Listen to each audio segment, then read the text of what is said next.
ഇതാണ് എൻ്റെ കരിമ്പ് കൃഷി.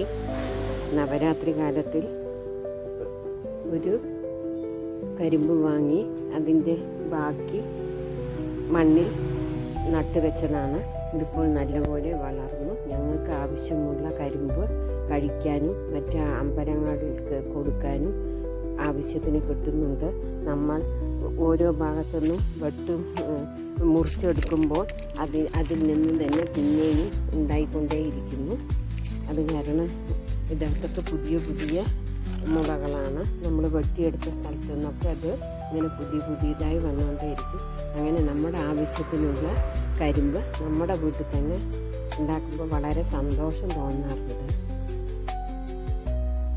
ഇത് കുറച്ച് കഴിയുമ്പോൾ അത് മോൾ ഭാഗം പൂക്കുന്നതും കാണാറുണ്ട്. പൂത്താൽ നല്ല മധുരം ഉണ്ടാവും ആ കൊമ്പിന്. ഇതാണ് എൻ്റെ കരിമ്പ് വിശേഷം.